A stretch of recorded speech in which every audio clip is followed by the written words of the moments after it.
രാവിലെ കർശന ഉപാധികളോടുകൂടിയാണ് ജാമ്യം കിട്ടിയിരിക്കുന്നത്. ഇത്രയും ഉപാധികളും ആഭ്യന്തര വകുപ്പിന്റെ ജാഗ്രതയും ഒക്കെ സേനയ്ക്കകത്ത് തന്നെ ഉണ്ടായിരുന്നുവെങ്കിൽ ഞങ്ങൾക്ക് ഈ സമരവുമായി കടന്നു വരേണ്ടി വരില്ലായിരുന്നു. ഈ ഉപാധികൾ വെക്കുന്ന ആഭ്യന്തര വകുപ്പ് ആരാണ് നിയന്ത്രിച്ചുകൊണ്ടിരിക്കുന്നത്? സ്വർണ്ണക്കള്ളക്കടത്തുകാർ നിയന്ത്രിച്ചുകൊണ്ടിരിക്കുന്ന ആഭ്യന്തര വകുപ്പ് സമരം ചെയ്യുന്നവർക്ക് ഉപാധികൾ വെക്കുന്ന അത്യപൂർവമായിട്ടുള്ളൊരു സ്റ്റേറ്റായി കേരളം മാറിക്കൊണ്ടിരിക്കുകയും എത്രയൊക്കെ ഉപാധികൾ വെച്ചാലും കോടതികളെ നമ്മൾ ബഹുമാനിക്കുന്നു. സമരങ്ങൾ അതിശക്തമായി തന്നെ മുന്നോട്ട് പോയി. ഏതെങ്കിലും ഒന്നോ രണ്ടോ വ്യക്തിയല്ലല്ലോ പ്രസ്ഥാനത്തിന് ഒരുപാട് പേര്. അപ്പൊ അതുകൊണ്ട് സമരങ്ങൾ തുടരാൻ അങ്ങനെ ഏതെങ്കിലും ഒന്നോ രണ്ടോ വ്യക്തികൾക്ക് മേൽ വെക്കുന്ന സർക്കാരിന്റെ ഒരു ഉപാധി ബാധകമാകില്ല. ഈ സ്വർണ്ണക്കള്ളക്കടത്ത് സംഘത്തിനെതിരായി അതിശക്തമായ രീതിയിൽ പോരാട്ടങ്ങളുമായിട്ട് മുന്നോട്ട് പോകും.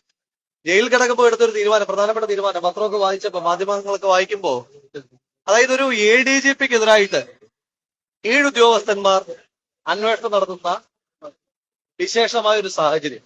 ആ കീഴുദ്യോഗസ്ഥന്മാർ തന്നെ അവരിതിന്റെ ആശങ്ക രേഖപ്പെടുത്തിയതായിട്ട് മാധ്യമങ്ങളിലൂടെ പറയുന്നത്. തൊട്ടടുത്ത കോടതി ദിവസം തന്നെ അതിനെതിരായിട്ട് ഇതൊരു സാമാന്യ നീതിയുടെ ലംഘനമാണ്, നാച്ചുറൽ ജസ്റ്റിസ് എന്ന് പറയുന്ന ഒന്നുണ്ടല്ലോ നമ്മുടെ നിയമ സംവിധാനത്തിൽ. അജിത് കുമാറിനെതിരായിട്ടുള്ള കേസ് അദ്ദേഹത്തോട് റിപ്പോർട്ട് ചെയ്യുന്ന, ദൈനംദിനം റിപ്പോർട്ട് ചെയ്യുന്ന തിരുവനന്തപുരം സിറ്റി പോലീസ് കമ്മീഷൻ അടക്കമുള്ള ഉദ്യോഗസ്ഥന്മാർ അന്വേഷിക്കുന്നത് സാമാന്യ നീതിയുടെ ലംഘനമാണ്. അവർ തന്നെ സൂചിപ്പിക്കുന്ന ആശങ്ക പോലെ എല്ലാ ദിവസവും അവര് ലോഗ് ബുക്ക് എഴുതണം, ഇന്നെന്താണ് ചെയ്യാൻ പോകുന്നത്. അപ്പൊ അതാത് ദിവസം ആ ദിവസം എഴുതേണ്ടത് അവർ റിപ്പോർട്ട് ചെയ്യുന്ന മേലുദ്യോഗസ്ഥനെതിരായിട്ട് അന്വേഷണം നടത്തുന്നു എന്നുള്ളതാണ്. ഇതിനെതിരായിട്ട് കോടതിയിൽ പോകുവാൻ തീരുമാനിച്ചിട്ടുണ്ട്. തൊട്ടടുത്ത കോടതി ദിവസം തന്നെ ഈ വിഷയത്തിൽ നാച്ചുറൽ ജസ്റ്റിസിന്റെ ഡിനയൽ, അതുപോലെ തന്നെ പവർ കറപ്ഷൻ, ഈ വിഷയവുമായി ബന്ധപ്പെട്ട് കോടതിയെ സമീപിക്കാനും തുടർന്നും സമരങ്ങൾ അതിശക്തമായി തന്നെ മുന്നോട്ട് കൊണ്ടുപോകാനാണ് തീരുമാനം. സമരം അടുത്ത ഘട്ടം എങ്ങനെയായിരിക്കും? സമരത്തിന്റെ ഞാൻ പറഞ്ഞല്ലോ, ഉപാധികൾ വെച്ചിട്ടൊക്കെ ഒരു സ്വർണ്ണക്കള്ളക്കടത്ത് സംഘം ഏതെങ്കിലുമൊക്കെ കോടതിയിൽ പോയിട്ട് ഉപാധി, നിങ്ങൾ കേട്ടിട്ടുണ്ടോ? യൂത്ത് കോൺഗ്രസിന്റെ സംസ്ഥാന പ്രസിഡന്റിനെതിരായിട്ട് ഏതെങ്കിലും ഒരു പ്രതിപക്ഷ യുവജന പ്രസ്ഥാനത്തിന്റെ സംസ്ഥാന അധ്യക്ഷൻ തലസ്ഥാന നഗരിയിൽ കയറാൻ പാടില്ല. ഞാൻ എന്താ അജിത് കുമാറിനെ പോലെ വല്ല ഹാബിച്വൽ ഒഫൻഡറുമാണ്?